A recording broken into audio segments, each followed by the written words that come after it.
ಆಮೇಲೆ ಎರಡರಲ್ಲಿ ಮೆಸೇಜ್ ಕೊಡ್ತೀನಿ. ಓಂ ನಮೋ ಭಗವತೆ ವಾಸುದೇವಾಯ. ಓಂ ನಮೋ ಭಗವತೆ ವಾಸುದೇವಾಯ. ನಾರಾಯಣಂ ನಮಸ್ಕೃತ್ಯಂ ನರಂ ಚೈವ ನರೋತ್ತಮಂ ದೇವೀಂ ಸರಸ್ವತಿಂ ವ್ಯಾಸಂ ತದೋ ಜಯಮುದಿರ್ಯೇ. ನಷ್ಟಪ್ರಾಯೇಷು ಅಭದ್ರೇಷು ನಿತ್ಯಂ ಭಾಗವತ ಸೇವಯಾ. ಭಗವತೆ ಉತ್ತಮ ಶ್ಲೋಕೆ ಭಕ್ತಿರ್ಭವತಿ ನೈಷ್ಠಿಕಿ. ಮೂಕಾಂ ಕರೋತಿ ವಾಚಾಲಾಂ ಪಂಗುಂ ಲಂಘಯತೆ ಗಿರಿಂ ಯತ್ಕೃಪಾತಂ ವಂದೇ ಶ್ರೀಗುರುಂ ದೀನತಾರಿಣಂ. ಪರಮಾನಂದ ಮಾಧವ ಶ್ರೀ ಚೈತನ್ಯ ಈಶ್ವರ. ಫಸ್ಟ್ ಶ್ಲೋಕ. ಓಂ ನಮೋ ಭಗವತೆ ವಾಸುದೇವಾಯ. ಜನ್ಮಾದಶ್ಯ ಯತೋನ್ವಯಾದಿತರತ ಚಾರ್ತೇಷು ಅಭಿಘ್ನಾಸ್ವರಾಟ್. ಜನ್ಮಾದಶ್ಯ ಯತೋನ್ವಯಾದಿತರತ ಚಾರ್ತೇಷು ಅಭಿಘ್ನಾಸ್ವರಾಟ್. ತೇನೇ ಬ್ರಹ್ಮ ಹೃದಯ ಆದಿಕವಯೇ ಮುಹ್ಯಂತಿ ಯತ್ಸೂರಯಃ. ತೇಜೋ ವಾರಿಮೃದಂ ಯಥಾ ವಿನಿಮಯೋ ಯತ್ರ ತ್ರಿಸರ್ಗೋ ಮೃಷಾ. ಧಾಮ್ನಾ ಸ್ವೇನ ಸದಾ ನಿರಸ್ತಕುಹಕಂ ಸತ್ಯಂ ಪರಂ ಧೀಮಹಿ. ಧಾಮ್ನಾ ಸ್ವೇನ ಸದಾ ನಿರಸ್ತಕುಹಕಂ ಸ್ವೇನ ಸದಾ ನಿರಸ್ತಕುಹಕಂ ಸತ್ಯಂ ಪರಂ ಧೀಮಹಿ. ಸೆಕೆಂಡ್ ಶ್ಲೋಕ.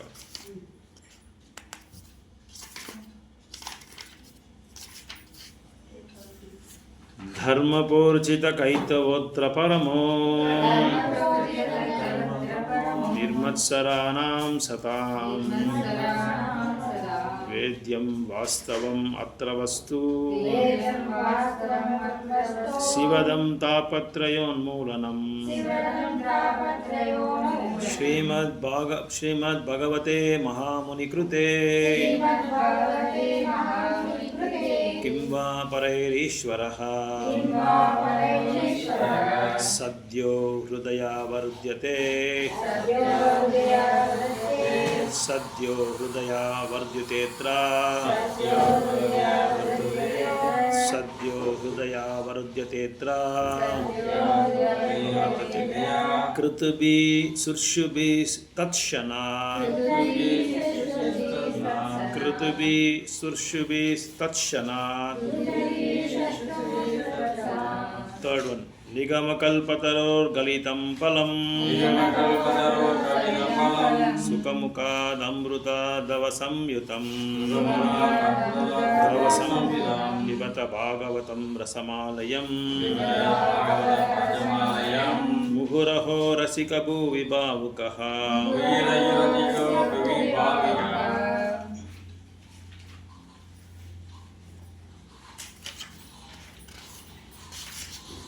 ಫೋರ್ತ್.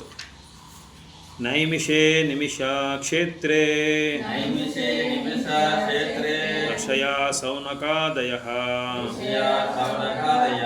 ಸತ್ರಂ ಸ್ವರ್ಗಾಯ ಲೋಕಾಯ ಸಹಸ್ರ ಸಮಮಾಶತ.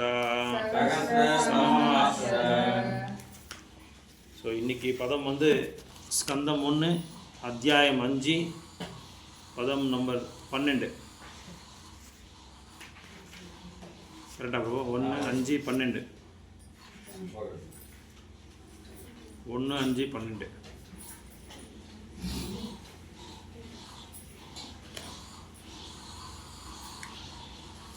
नैष्कर्म्यम् अपि अच्युतभाववर्जितम् नैष्कर्म्यम् अपि अच्युतभाववर्जितम्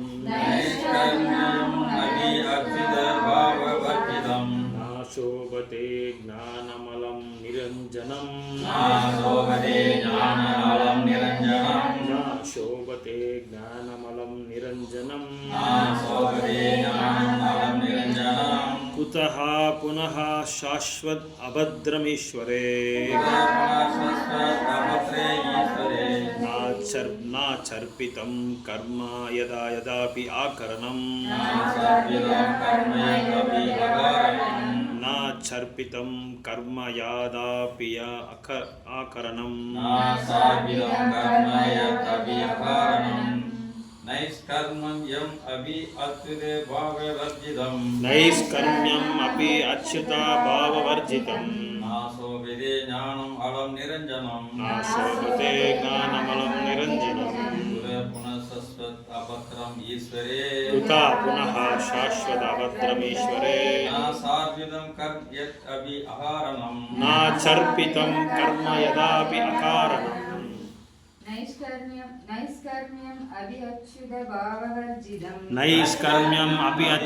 अच्युतभाववर्जनं वर्जितम् नाशोभते ज्ञानमलं निरञ्जनम् कुतः पुनः शाश्वत अभद्रम् ईश्वरे नाचर्पितं कर्म यद्यापि अकारणम् नैष्कर्म्यम् अपि अच्युतभाववर्जितम् नाशोभते ज्ञानमलं निरञ्जनम् कुतः पुनः शाश्वत अभद्रमीश्वरे नाचर्पितं कर्म यदापि अकारणम्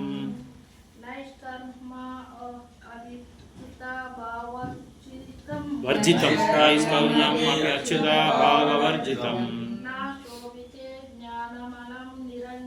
नाशोभते ज्ञानमलं निरञ्जनम् कुतः पुनः शाश्वत अभद्रमीश्वरे नाचर्पितं कर्म यदापि अकारणम् நைஷ்கர்மியம் பலன் கருதும் செயல்களின் விளைவிலிருந்து விடுபட்டதால் உண்டான தன்னுணர்வு அவி இருப்பினும் அச்சுத இழிவற்றவரான பகவான் பாவ எண்ணம் வர்ச்சிதம் இல்லாத இருப்பதில்லை சோபதே நல்லதாக காணப்படுகிறது ஞானம் தெய்வீக அறிவு பலம் அதனால் நிரஞ்சனம் ஜட நோக்கங்களில் இருந்து விடுபட்டு எங்கு இருக்கிறது புன மீண்டும் சாஸ்வத் எப்பொழுதும் அபத்ரம் இணக்கமற்ற ஈஸ்வரி பகவானுக்கு இல்லை மேலும் அர்ப்பிதம் அளிக்கப்பட கர்ம பலனை எதிர்பார்க்கும் செயல் எத்தபி என்ன இருக்கிறது காரணம் பலன் கருதாது மொழிபெயர்ப்பு பொருளுரை விளம்பர அமைச்சர் வேதாந்த ஸ்ரீல பிரபுபாத கி ஜெய். தன்னுணர்வை பற்றிய அறிவு எல்லா பௌதிக கவர்ச்சிகளில் இருந்தும் விடுபட்டிருந்த போதிலும் அழிவற்றவரை பகவான் பற்றிய சிந்தனை இல்லாததாக இருக்குமானால் அது நலம் தராது. இதனால் துன்பம் தரும் நிலையற்ற கர்மங்களை பகவானின் பக்தி தொண்டுக்காக பயன்படுத்தவில்லை என்றால் அவற்றால் என்ன நன்மை விளையப் போகிறது. ಪರ್ಪೋಟ್ ಹಾಂ ಓದಿ ಮಾತಾಜಿ. ಭಗವಂತನ ದಿವ್ಯ ಮಹಿಮೆಗಳನ್ನು ವರ್ಣಿಸದಿರುವ ಸಾಮಾನ್ಯ ಸಾಹಿತ್ಯವು ನಿರ್ಧಾರವೆಂದು ಮೇಲೆ ಹೇಳಲಾಯಿತು. ಅವು ಮಾತ್ರವೇ ಅಲ್ಲ, ನಿರಾಕಾರ ಬ್ರಹ್ಮನನ್ನು ಕುರಿತ ವೈದಿಕ ಸಾಹಿತ್ಯ ಮತ್ತು ಆ ಸಂಬಂಧವಾದ ಚಿಂತನೆಗಳು ಅವು ಭಕ್ತಿ ಸೇವೆಯಿಂದ ಮುಕ್ತರಾಗುವುದರಿಂದ ನಿರ್ಧಾರವಾದವು. ನಿರಾಕಾರ ಬ್ರಹ್ಮನ ಕಲ್ಪನೆಯನ್ನೇ ಹೀಗೆ ತಿರಸ್ಕರಿಸುವಾಗ ಭಕ್ತಿ ಸೇವೆಯು ಪೂರೈಸಲು ಒದಗದ ಕಾಮ್ಯ ಕರ್ಮಗಳ ವಿಷಯ ಹೇಳುವುದೇನಿಲ್ಲ.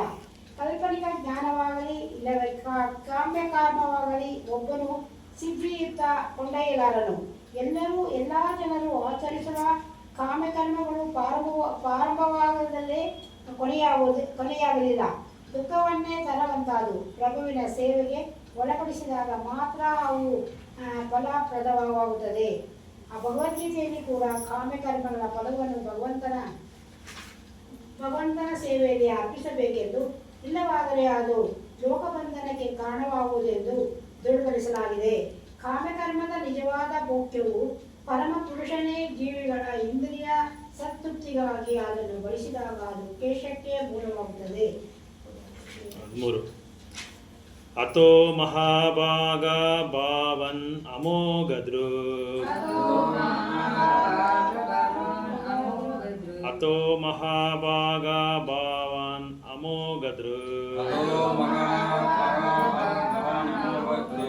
ಶುಚಿಶ್ರವಃ ಸತ್ಯರತೋ ಧೃತಾವ್ರತಃ.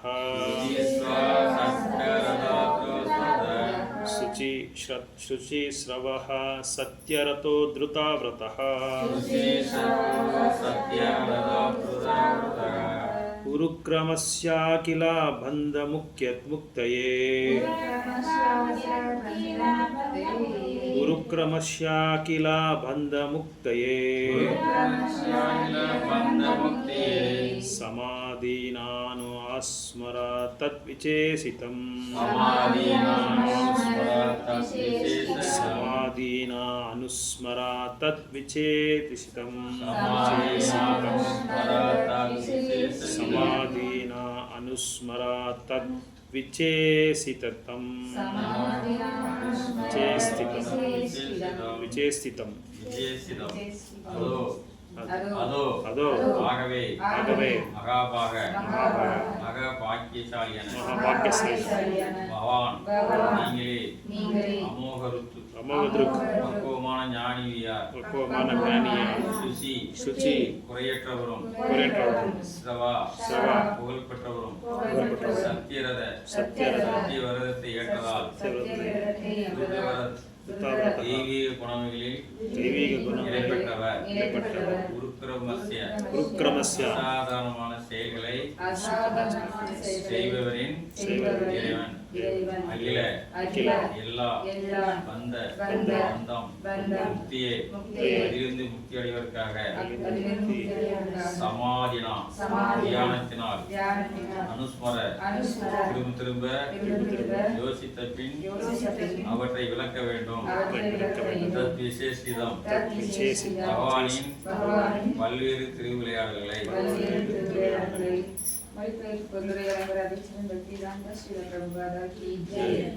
வியாசதேவரே உமது பார்வை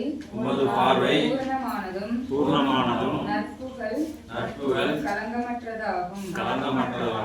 நீர் விரதத்தில் உறுதியாகவும் சத்தியத்தில் நிலையாகவும் இருக்கிறீர். எனவே பொதுமக்கள் எல்லா ஜடபந்தங்களிலும் முக்தி அடைவதற்கு பகவானின் லீலைகளை தியானம் செய்து அவற்றை தெளிவாக விளக்கவும்.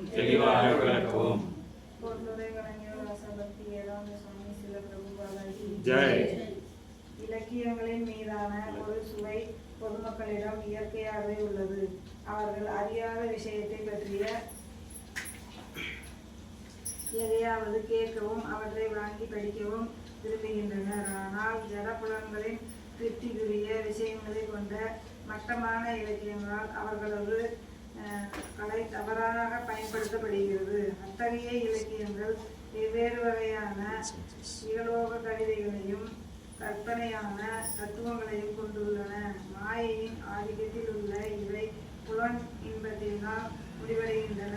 இந்த நூல்கள் உண்மையில் உபயோகமற்றவை என்றாலும் புத்தியில் தாழ்ந்தவர்களின் கவனத்தை ஈர்ப்பதற்காக அவை பலவிதமாக அழகுபடுத்தப்படுகின்றன. இவ்வாறு கவரப்பட்ட ஜீவராசிகள் ஜட பந்தத்தில் இன்னும் அதிகமாக சிக்கிக்கொண்டு ஆயிரம் தலைமுறைகளில் முக்தி பெறும் வாய்ப்பை இழந்து விடுகின்றனர். ஸ்ரீ நாரத ரிஷி வைஷ்ணவர்களிலேயே மிகச்சிறந்தவராக இருப்பதால் அத்தகைய மட்டமான நூல்களுக்கு பலியான துர்பாகியசாலிகளிடம் இரக்கம் கொண்டார். ஆகவே கவர்ச்சி அடைவதும் எல்லா வகையான பந்தத்திலிருந்தும் உண்மையாகவே முக்தி அளிக்கக்கூடியதுமான தெய்வீக இலக்கியத்தை தொகுக்கும்படி ஸ்ரீ வியாசதேவருக்கு அவர் அறிவுரை கூறினார். ஸ்ரீல வியாசதேவரும் அவரது பிரதிநிதிகளும் விஷயங்களை உள்ளவாறு காணும் சரியான பயிற்சி பெற்றிருப்பதால் அவர்கள் தகுதி வாய்ந்தவர்களாவர். அவர்கள் ஆத்ம ஞானம் பெற்றவர்களாகவும் பக்தி தோன்றிய காரணத்தால் அவர்களது விரதங்களில் நிலையானவர்களாகவும் பௌதீக செயல்களில் அழுகி கொண்டிருக்கும் இழிவடைத்த ஆத்மாக்களை விடுவிப்பதில் உறுதி கொண்டவர்களாகவும் இருப்பதால் அவர்களுடைய சிந்தனை தூயதாக இருக்கிறது. வீழ்ந்த ஆத்மாக்கள் தினந்தோறும் புதுமையான தகவல்களை பெறுவதில் மிகவும் ஆர்வமாக இருக்கின்றன. மேலும் வியாசதேவர் அல்லது நாரதரை போன்ற ஆன்மீகிகளால் அத்தகைய ஆர்வமுள்ள மக்களுக்கு ஆன்மீக உலகிலிருந்து எல்லையற்ற செய்திகளை வழங்க முடியும். ஜட உலகம் மொத்த படைப்பின் ஒரு பகுதி மட்டுமே என்றும் இந்த பூமியானது மொத்த ஜட உலகில் ஒரு சிறு பகுதி மட்டுமே என்றும் பகவத்கீதை கூறுகிறது. உலகம் ಲೋಕದಲ್ಲಿ ಸಾವಿರಾರು ಜನ ಸಾಹಿತ್ಯಗಳಿದ್ದಾರೆ. ಅವರು ಜನಸಾಮಾನ್ಯರಿಗಾಗಿ ಸಾವಿರಾರು ಕೃತಿಗಳನ್ನು ರಚಿಸಿದ್ದಾರೆ. ಅವುಗಳಲ್ಲಿ ಸಾವಿರಾರು ವರ್ಷ ಉಪಯೋಗಕ್ಕೆ ಬರಬಲ್ಲ ಮಾಹಿತಿಗಳಿವೆ. ದುರದೃಷ್ಟವೆಂದರೆ ಅವುಗಳಲ್ಲಿ ಯಾವ್ಯಾವು ಲೋಕಕ್ಕೆ ಶಾಂತಿ ನೆಮ್ಮದಿಗಳನ್ನು ನೀಡಲಿಲ್ಲ. ಇದೇ ಕಾರಣವೆಂದರೆ ಆ ಸಾಹಿತ್ಯಗಳಲ್ಲಿರುವ ಆಧ್ಯಾತ್ಮಿಕ ಕೊರತೆ. ಭೌತಿಕ ನಾಗರಿಕತೆಯು ಮಾನವ ಶಕ್ತಿಯ ಮುಖ್ಯ ಭಾಗವನ್ನು ತಿಂದು ಹಾಕುವಂತಹದ್ದು. ನರಳುತ್ತಿರುವ ಮಾನವ ಕುಲವನ್ನು ನಾಗರಿಕತೆಯ ನೋವಿನಿಂದ ಪಾರು ಮಾಡಲು ಭಗವದ್ಗೀತೆ ಮತ್ತು ಶ್ರೀಮದ್ಭಾಗವತಗಳಂತಹ ವೈದಿಕ ಕೃತಿಗಳ ನೆರವು ಪಡೆಯಲು ವಿಶೇಷವಾಗಿ ಸೂಚಿಸಲಾಗಿದೆ. ಭಗವದ್ಗೀತೆಯು ಸ್ವತಃ ಭಗವಂತನೇ ಹೇಳಿದ ಸಂದೇಶವಾಗಿದ್ದು ವ್ಯಾಸರು ಅದನ್ನು ಲೇಖನ ರೂಪಕ್ಕೆ ತಂದಿದ್ದಾರೆ. ಶ್ರೀಮದ್ಭಾಗವತವು ಶ್ರೀಕೃಷ್ಣನ ಲೀಲೆಗಳ ಅಲೌಕಿಕ ವರ್ಣನೆಯಾಗಿದೆ. ದುಃಖಗಳಿಂದ ಬಿಡುಗಡೆ ಹೊಂದಿ ಶಾಶ್ವತ ಶಾಂತಿಯನ್ನು ಪಡೆಯಬೇಕೆಂಬ ಲೋಕಜೀವಿಗಳ ತೀವ್ರ ಅಪೇಕ್ಷೆಯನ್ನು ಅದು ಮಾತ್ರವೇ ತಣಿಸಬಲ್ಲದಾಗಿದೆ. ವಿಶ್ವದ ಎಲ್ಲ ಚೇತನಗಳನ್ನು ಎಲ್ಲ ಬಗೆಯ ಲೌಕಿಕ ಬಂಧನಗಳಿಂದ ಪೂರ್ಣವಾಗಿ ಮುಕ್ತನಾಗಿ ಮಾಡುವುದೇ ಶ್ರೀಮದ್ಭಾಗವತದ ಉದ್ದೇಶವಾಗಿದೆ. ವೇದವ್ಯಾಸರು ಅಥವಾ ಅವರ ನಿಜ ಪ್ರತಿನಿಧಿಗಳು ಭಗವಂತನನ್ನು ಪ್ರೇಮಪೂರ್ವಕವಾಗಿ ಸೇವಿಸುವುದರಲ್ಲಿ ಮಗ್ನರಾದವರು. ಅಂತಹ ಮುಕ್ತಾತ್ಮರು ಮಾತ್ರವೇ ದೇವರ ಲೀಲೆಗಳ ಅಲೌಕಿಕ ವರ್ಣನೆಯನ್ನು ಮಾಡಬಲ್ಲರು. ಭಗವಂತನಿಗೆ ಸಲ್ಲಿಸುವ ಭಕ್ತಿ ಸೇವೆಯ ಕಾರಣದಿಂದ ಅಂತಹ ಭಕ್ತರಿಗೆ ಭಗವಂತನ ಲೀಲೆಗಳ ಮತ್ತು ಅವುಗಳ ಅಲೌಕಿಕ ಸ್ವಾರವು ತಾವಾಗಿಯೇ ವ್ಯಕ್ತವಾಗುತ್ತವೆ. ಬೇರೆ ಯಾರೇ ಆಗಲಿ ಎಷ್ಟೇ ವರ್ಷಗಳ ಕಾಲ ಆ ವಿಷಯವನ್ನು ಕುರಿತು ಚಿಂತಿಸಿದರೂ ಅವರು ಭಗವಂತನ ಕಾರ್ಯಗಳನ್ನು ತಿಳಿಯಲಾರದು ಅಥವಾ ವರ್ಣಿಸಲಾರರು. ಭಾಗವತದ ನಿರೂಪಣೆಗಳು ಎಷ್ಟು ನಿಷ್ಕೃಷ್ಟವಾಗಿದೆಯೋ ಮತ್ತು ಖಚಿತವಾಗಿದೆಯೋ ಎಂದರೆ ಈ ಶ್ರೇಷ್ಠ ಕೃತಿಯಲ್ಲಿ 5,000 ವರ್ಷಗಳ ಹಿಂದೆ ಹೇಳಲ್ಪಟ್ಟ ಸಂಗತಿಗಳು ಈಗ ಅದೇ ರೀತಿಯಲ್ಲಿ ನಡೆಯುತ್ತಿವೆ. ಇದನ್ನು ರಚಿಸಿದ ಕೃತಿಕಾರನ ದರ್ಶನವು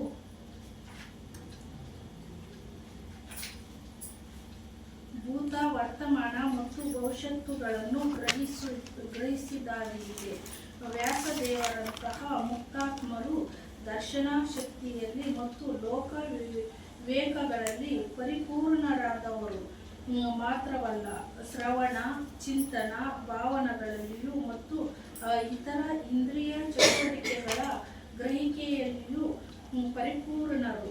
ಮುಕ್ತಾತ್ಮರು ಪರಿಪೂರ್ಣ ಇಂದ್ರಿಯಗಳನ್ನು ಹೊಂದಿರುತ್ತಾರೆ. ಪರಿಪೂರ್ಣ ಇಂದ್ರಿಯಗಳಿಂದ ಮಾತ್ರವೇ ಇಂದ್ರಿಯ ಸ್ವಾಮಿಯಾದ ಋಷಿಕೇಶನನ್ನು ಎಂದರೆ ಪರಮ ಪುರುಷನಾದ ಶ್ರೀಕೃಷ್ಣನನ್ನು ಸೇವಿಸಲು ಸಾಧ್ಯ. ಶ್ರೀಮದ್ಭಾಗವತವು ಈ ಕಾರಣದಿಂದಾಗಿಯೇ ಪರಿಪೂರ್ಣನಾದ ಪರಮಪುರುಷನ ಸಮಗ್ರ ನಿರೂಪಣೆಯಾಗಿದೆ. ಅದನ್ನು ವೇದ ಸಂಗ್ರಾಹಕರು ಪರಿಪೂರ್ಣರು ಆದ ವೇದವ್ಯಾಸರು ರಚಿಸಿದ್ದಾರೆ. ಓಂ ಅಜ್ಞಾನತಿಮಿರಂಧಸ್ಯ ಜ್ಞಾನಾಂಜನಶಲಾಕಯ ಚಕ್ಷುರುನ್ಮಿಲಿತಂ ಯೇನ ತಸ್ಮೈ ಶ್ರೀ ಗುರುವೇ ನಮಃ. ಶ್ರೀ ಚೈತನ್ಯಮನೋಭೀಷ್ಟಂ ಸ್ಥಾಪಿತಂ ಯೇನ ಭೂತಲೇ ಸ್ವಯಂ ರೂಪ ಕದಾ ಮಹ್ಯಂ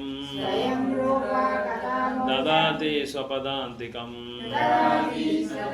ವಂದೇಹಂ ಶ್ರೀಗುರೋ ಶ್ರೀಯುತಪದಕಮಲಂ ಶ್ರೀಗುರುನ್ ವೈಷ್ಣವಾಂಶ ಶ್ರೀರೂಪಂ ಸಾಗ್ರಜಾತಂ ಸಹಗಣ ರಘುನಾಥಾನ್ವಿತಂ तं सजीवं साद्वैतं सावधूतं परिजनसहितं कृष्णचैतन्यदेवं श्रीराधाकृष्णपादान्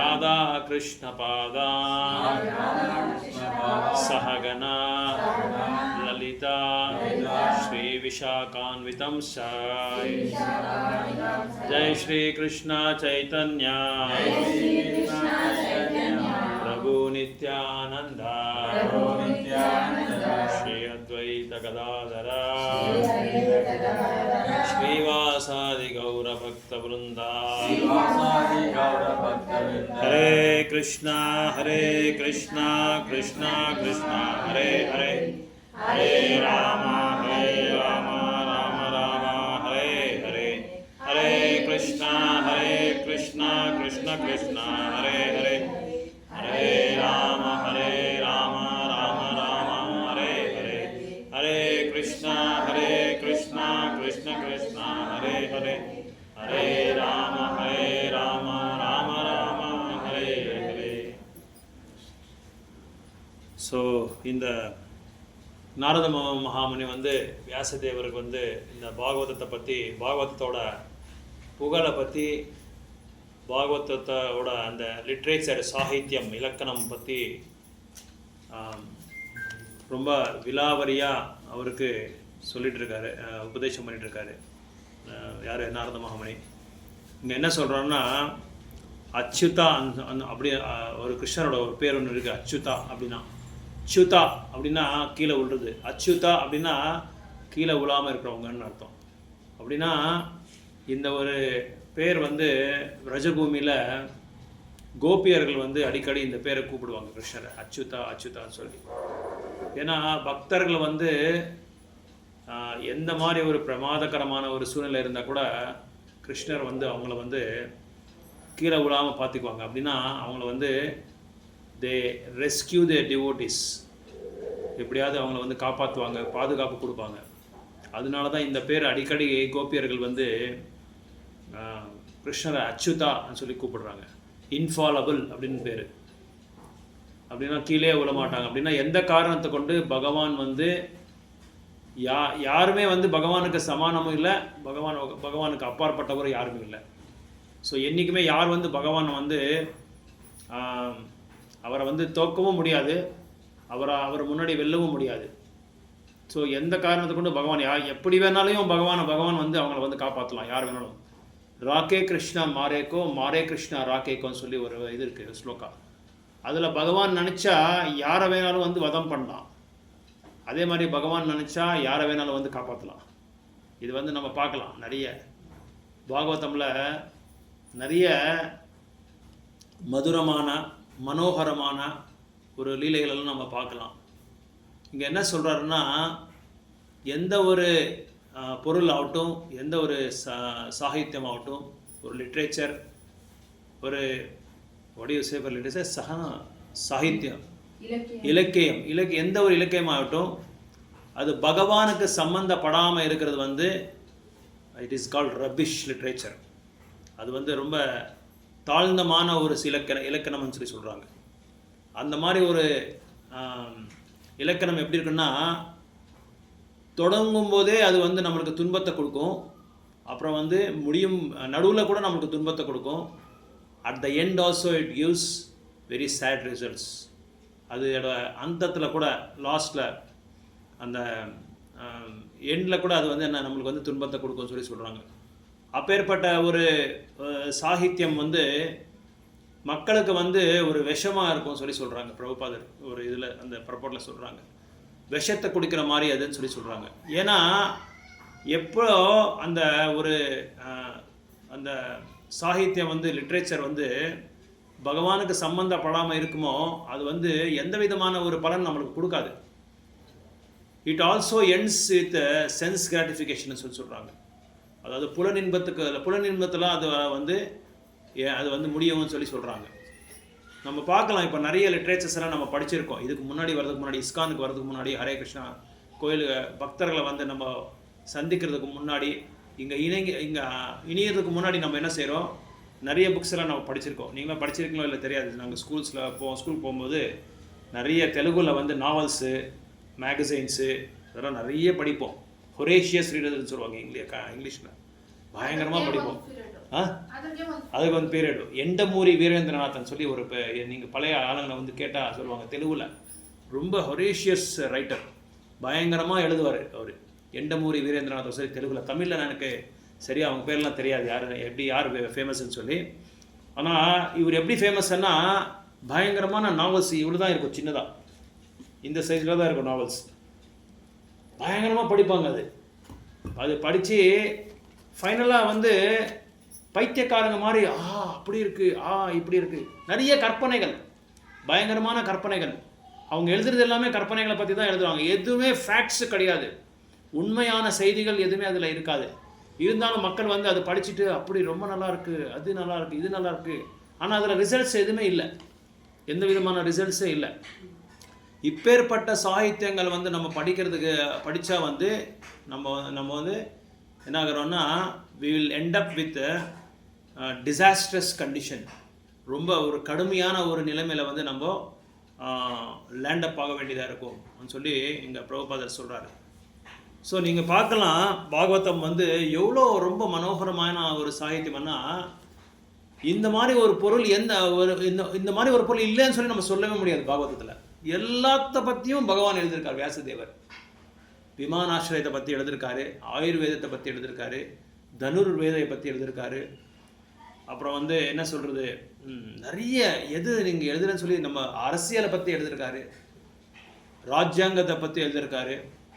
அப்புறம் வந்து ஸ்திரீ தர்மா, புருஷ தர்மா, கிருஹிணி தர்மா, கிரகஸ்த தர்மா, வானப்பிரஸ்த தர்மா, சந்நியாசி தர்மா, அப்புறம் வந்து சமுதாயத்தோட தர்மா, அரசியல்வாதியோட தர்மா, அவன் எப்படி நடந்துக்கணும். அப்புறம் வந்து ராஜர்ஷியா எப்படி இருக்கணும். அதுக்கப்புறம் தேவர்ஷியா எப்படி இருக்கணும். பக்தரா எப்படி இருக்கணும், பக்தரோட உண்மையான ஒரு கடமை என்ன. இது எல்லாத்த பற்றியும் பகவான் வந்து ரொம்ப என்ன சொல்கிறது, எலாபரேட்டாக எழுதியிருக்காங்க.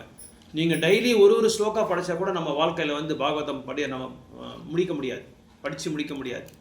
அந்த அளவுக்கு. அப்படி நீங்கள் பார்த்தா பௌத்திக உலகத்தில் நீங்கள் பார்த்தா எந்த ஒரு புத்தகம் எடுத்தால் டக்க நம்ம படித்து முடிச்சிடலாம், எல்லாமே சீக்கிரமாக படித்து முடிச்சிடலாம். ஆனால் அந்த மாதிரி ஒரு இலக்கணம் எப்படி இருக்குன்னா, கசப்பாக கொடுக்கும் நம்மளுக்கு. இப்போது காக்கரக்காய் அனுவாங்க, நீங்கள் என்ன சொல்கிறீங்க, காக்கரக்காய்க்கு போய்ட்டு பாவக்காய் அது கடிச்சாவே நம்மளுக்கு கசக்கும். ஆனால் அல்வா சாப்பிட்டா எப்படி இருக்கும், ஸ்வீட்டாக மதுரமாக இருக்கும். அந்த அல்வாவுக்கு ஒப்பிடுக்கப்பட்டிருது பாகவதம். அந்த அளவுக்கு நீங்கள் எந்த இடத்துல படித்தா, இப்போது சுகர் கேன், கரும்பு ஜூஸ், கரும்பு இருக்குது, அது வந்து தொடர்ந்து முதல்ல இடத்துல அது சாப்பிட்டா கூட கொஞ்சம் இனிப்பாக தான் இருக்கும், நடுவில் சாப்பிட்டா கூட இனிப்பாக இருக்கும், கடைசியில் நம்ம கடிச்சு சாப்பிட்டா கூட முழுசாகவே இனிப்பாக தான் இருக்கும். எங்கே நம்ம வந்து கசக்கையோ இல்லை காரமோ ஏதோ சாப்பிட முடியாது. அந்த மாதிரி பாகவதம் வந்து நீங்கள் எந்த பகுதி எடுத்தாலும் அது வந்து ரொம்ப மதுரியமாக இருக்கும், ரொம்ப இனிப்பாக இருக்கும். இப்படி பாகவதம் வந்து அது வந்து இந்த இன்ஃபர்மேஷன் வந்து நீங்கள் எதுலேயும் நீங்கள் வந்து பார்க்க முடியாது. இப்போ நீங்கள் எக்ஸாம்பிள் எடுத்துக்கோங்க, கல்பாஸ், பிரம்மாவோட 4 மன்வந்தராஸ். இப்போது நம்ம எந்த மன்வந்தரா 7வது மனுவில் நம்ம இருக்கிறோம். இப்போது வைவஸ்வத மனு, அந்த மனுவோட ராஜ்யத்தில் நம்ம இருக்கிறோம். இப்போது ஸ்வயம்பு மனு ஃபஸ்ட்டு மனு, இதெல்லாம் நம்ம படிச்சிருக்கோம் முன்னாடி. பாகவதம் 3rd சாப்டர்லேயோ எதுலையோ படிச்சிருக்கோம், 3rd or 4th நம்ம படிச்சிருக்கோம்.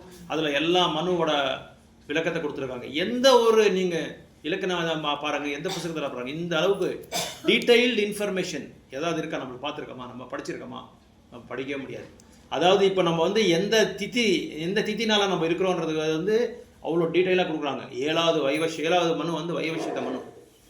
இந்த வைவஸ்வத மனு வந்து அவர் எப்படி ராஜ்யாங்கம் பண்ணாங்க, அவரோட இதில் வந்து என்னென்ன நடந்தது, இது எல்லாமே ஃபுல் டீட்டெயில்ஸாக இருக்குது. அப்புறம் மதுரை பற்றி கூட எழுதியிருக்காங்க, நம்ம தட்சிண பாரத்தை பற்றி, தமிழ்நாடு பற்றி, சேரா, சோழா, பாண்டியா, இது எல்லாமே அதாவது வரலாறு, ஹிஸ்ட்ரியை பற்றி கூட இதில் இருக்குது. ஹிஸ்ட்ரி, பூகோளம், அப்புறம் வந்து சயின்ஸை பற்றி கூட இருக்குது, ஜீவசாஸ்திரம், எல்லா சாஸ்திரங்களை பற்றியும் பாகவதத்தில் ரொம்ப ஆழமாக கொடுத்துருக்காங்க. ஸோ இங்கே சொல்கிறாங்க, அதாவது மாயாவாதிஸை வந்து என்ன பண்ணுவாங்க, நிறைய ஸ்பெக்குலேட் பண்ணுவாங்க, மனக்கற்பனை பண்ணி என்ன பண்ணுவாங்க, கடைசியில் ரொம்ப கஷ்டப்படுவாங்க. பகவானே நானேன்னு சொல்லிடுவாங்க சில டைம்லலாம். சில புஸ்தகங்கள்லாம் நீங்கள் பார்க்கலாம், அவங்களே புஸ்தகம்லாம் எழுதியிருக்காங்க. நிறைய பேர் மாயாவாதிஸ்லாம் புஸ்தகம் எழுதியிருக்காங்க, நிறைய நூல்கள்லாம் எழுதியிருக்காங்க. நானே பகவான் சொல்லிக்கிறாங்க, அதில் எனக்கு எல்லா வேதங்களும் அறிவுன்னு சொல்கிறாங்க. இன்னும் சில பேர் என்ன சொல்கிறாங்க, நான் வேதங்களே நான் படிக்க தேவையில்லை, நான் அப்படியே சொல்லுவேன், எதை கேட்டாலும் நான் சொல்லுவேன், ஆனால் நான் வேதங்களை படிக்கலைன்னு சொல்லுவாங்க. அப்படியெல்லாம் இருக்காங்க. அப்படியெல்லாம் முட்டாளெல்லாம் இப்போது கலியுகத்தில் வந்து நம்ம பார்க்கலாம். அதனால் இங்கே இந்த அச்சுதர் பகவானை பற்றி பேசும்போது பாகவத்தில் எவ்வளோ விளக்கத்தை கொடுத்துருக்காங்கன்னா, நிறைய லீலைகள் பகவானை பற்றி, நிறைய என்ன சொல்கிறது, ரொமான்ஸை பற்றி சொல்லியிருக்காங்க. ரொமான்ஸ் எப்படியெல்லாம் ஒரு காதலிகள் வந்து எப்படி இருக்கணும், எப்படி நம்ம காதலிக்கணும், எந்த மாதிரி ஒரு வேதங்களை என்ன சொல்லப்பட்டிருக்கு. நான் முந்தா நேற்று கூட பேசிகிட்டு இருந்தேன். ஒரு பெண் வந்து ஒரு கணவரை வந்து தேர்ந்தெடுக்கணும்னா அதுக்கு அவங்களுக்கு உரிமை இருக்கான், யாரை வேணாலும் அவங்க தேர்ந்தெடுக்கலாமா, வேதங்கள் அப்படி சொல்லப்பட்டிருக்கு. ஆனால் தாயாரையும் தகப்பனாரையும் வந்து அவங்களுக்கு விருத்தமாக நடந்துக்கிட்டு வந்து எந்த மாதிரி ஒரு செயல் பண்ணக்கூடாதுன்றாங்க. அதாவது அவங்க போய் தேர்ந்தெடுக்கிற அந்த கணவரை வந்து போய் அப்பா கிட்ட நம்ம சொல்லலாம், அப்பா கிட்டேயோ அம்மா கிட்டேயோ. முக்கியமாக வந்து பாட்டியாக இருந்தால் பாட்டி கிட்ட சொல்லுவாங்க எல்லாருமே. வீட்டில் யாருமே அப்பா அம்மாவுக்கு சொல்ல மாட்டாங்க, பாட்டி கிட்ட போய் சொல்லுவாங்க. ஏன்னா பாட்டி கொஞ்சம் கேட்குற அளவுக்கு கொஞ்சம் சகனமும் இருக்கும், அதை வந்து அனுபவமும் இருக்கும், அப்புறம் அவங்க பையனுக்கு சொல்கிற தைரியமும் இருக்கும். அதனால அவங்கக்கிட்ட போய் சொல்லுவாங்க. அவங்க தான் சொல்லுவாங்க. அவங்ககிட்ட சொன்னால் சரி அப்படியா, நான் வந்து அப்போ என்ன சொல்லுவாங்கன்னா, எனக்கு இந்த மாதிரி ஒரு பையன் வந்து எல்லா இதுலேயும் பொருத்தமாக இருக்கிற மாதிரி இருக்குது எனக்கு. ஒரு வேளை நீங்கள் வேண்டான்னு கூட நான் இதில் வந்து நான் வந்து தலையிட மாட்டேன், நீங்கள் யாரை சொன்னாலும் நான் அவங்க வந்து கல்யாணம் பண்ணிக்கிறேன். அந்த காலத்தில் அப்படி இருந்தது. திருமணம்னா அந்த காலத்தில் அப்படி இருந்தது. தலை குனிஞ்சு இவனை தான் நீங்கள் கல்யாணம் பண்ணிக்கணும்னா கல்யாணம் பண்ணிக்கணும். அப்போது நம்ம இதிலலாம் நம்மளோட ஜென்ரேஷனில் அப்படி தான் இருந்தது. நான் என்றைக்குமே நம்ம எல்லாருமே அப்படி தான் நம்ம இருந்தோம். இப்போ வந்து டோட்டலாக வந்து ஆப்போசிட்டாக இருக்குது. அப்போது ஒரு பெண் வந்து போய் சொல்லலாம், போய் சொல்கிறதுக்கு உரிமை இருக்குது.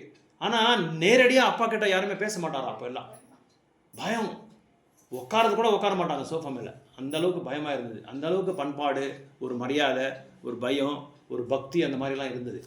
அப்போது பாட்டிக்கிட்ட போய் சொன்னால் பாட்டி பையனை கூப்பிட்டு வாடா எங்கன்னு சொல்லுவாங்க. பாட்டி என்னம்மா என்ன சொல்லுங்கன்னு சொல்லுவாங்க. இந்த மாதிரி உங்கள் பொண்ணு இந்த மாதிரி ஒருத்தரை வந்து தேர்ந்தெடுத்திருக்காங்க, இவங்க நல்லா பொருத்தமாக இருக்குது. அது உங்கள் பொண்ணு என்ன சொல்லுதுன்னா, இதை வந்து நீங்கள் வந்து ஆரோஸ்கோப் ஜாதகத்தெல்லாம் நீங்கள் பார்த்து இது பொறுமையாக இருந்தால், அந்த மேட்சாக இருந்தால், பொருத்தமாக இருந்தால் நீங்கள் பண்ணலாம். அப்படி பொருத்தமாக இல்லைன்னா வேண்டாம். ஏன்னா ஜாதகம் ரொம்ப இம்பார்ட்டண்ட்டு. திருமணத்தில் மட்டும் ரொம்ப ரொம்ப இம்பார்ட்டண்ட் வந்து ஜாதகம். அந்த ஜாதகத்தில் 32க்கு 28 வந்தால் பர்ஃபெக்ட்டு, அல்லது ஒரு 60% 70% வரணும். ஸோ இந்த மாதிரி பொருத்தமாக இருக்குது, ஒரு ஜாதகத்தில் நம்மளுக்கு மேட்ச் ஆகிருந்தால் ஓகேன்னு சொல்கிறாங்க. அப்படி இல்லைன்னா உங்கள் இஷ்டம் சொல்லியிருக்காங்க, நீ என்ன சொல்கிற, சரி அப்படின்னா பார்க்கலாம் அப்படின்னு சொல்லுவாங்க. ஆனால் ஒரு பெண் வந்து, ஒரு பெண்ணாகட்டும் ஒரு பையனாகட்டும், தன்னோட என்ன சொல்கிறது பேரண்ட்ஸுக்கு தெரியாமல் வந்து என்றைக்குமே மிக்ஸ் ஆகக்கூடாது. ஒரு பெண்ணாகட்டும் பையனாகட்டும் தெரியாமல் மிக்ஸ் ஆகக்கூடாது. 2 பேர் வந்து கலந்துக்கிட்டு பேசுகிறதாகட்டும், தனியாக போகிறதாகட்டும், இது வந்து வேதத்தில் சொல்கிறோம். இந்த மாதிரியெல்லாம் பாகவத்தில் சொல்லப்பட்டிருக்கு. இதெல்லாம் ஆழமாக பாகவத்தில் ரொம்ப விலாவரியாக சொல்லியிருக்காங்க. இது எதுக்காக சொல்கிறேன்னா, இதில் இந்த வைவஸ்வத மனு அவங்களோட பையன் பேர் வந்து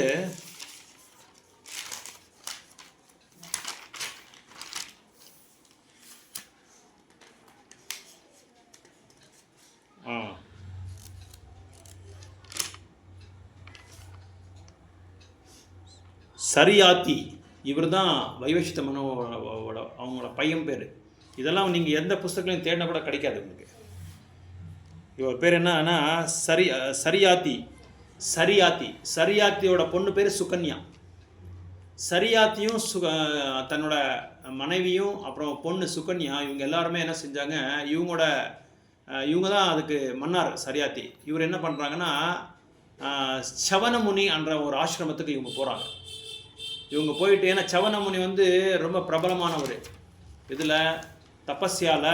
அதுக்கப்புறம் வந்து மற்றபடி எல்லா கோணத்துலையும் பார்த்தா ரொம்ப ரொம்ப ஃபேமஸ் அந்த ராஜ்யத்தில். அந்த ஒரு காலகட்டத்தில் ரொம்ப ஃபேமஸ். இவர் ரொம்ப பிரபலமானவர்.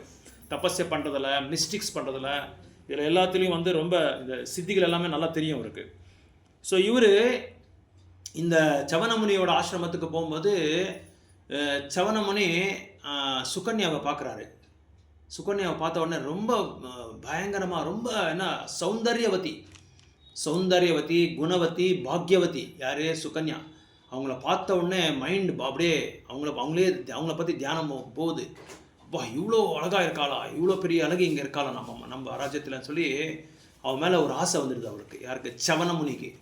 சவனமுனிக்கு ஆசை வந்த உடனே இவ என்ன பண்ணுவான், சுகன்யா தன்னோட தோழிகளோட போய் விளையாடிட்டு பழங்களெல்லாம் பரிமாறுறது, அப்புறம் வந்து பூங்களெல்லாம் எடுக்கிறது, இந்த மாதிரி பண்ணிகிட்டு இருக்கும்போது ஒரு பகுதியில் என்ன ஆச்சுன்னா, இந்த என்ன சொல்கிறது பில் எடுத்துகிட்டு இந்த என்ன சொல்கிறது க்ளோ வாம்னு சொல்கிறாங்க இங்கிலீஷில். க்ளோ ஓம் அப்படின்னா என்ன சொல்கிறதுன்னா தமிழில் என்ன லைட்டு புழுன்னு சொல்லுவாங்க. லைட் பூச்சி மாதிரிடுவாங்க. அந்த புழுவை வந்து 2 குச்சி எடுத்து இது பண்ணிடுவா, சாவடிச்சிடுவா, குத்திடுவான். 2 எடுத்து குத்திடுவான். அது குத்துனா உடனே அந்த 2 பூச்சிலேருந்து பகவான் வந்து அப்படியே ஊஸ் அவுட் ஆவார், வெளியே வந்துடுவார். அப்படி வந்த உடனே இதை சவனமுனி பார்த்துட்டு என்ன பண்ணுறாரு, அந்த புழுக்குள்ளே போய் இவர் சேர்ந்துடுறாரு. அந்த புழுக்குள்ளே போய் சேர்ந்த உடனே சுகன்யாக்கும் இவர் யார், அவரோட அப்பா பேர் என்ன சொன்ன, வைவஸ்வத மனுவோட பையன் பேர் பேர்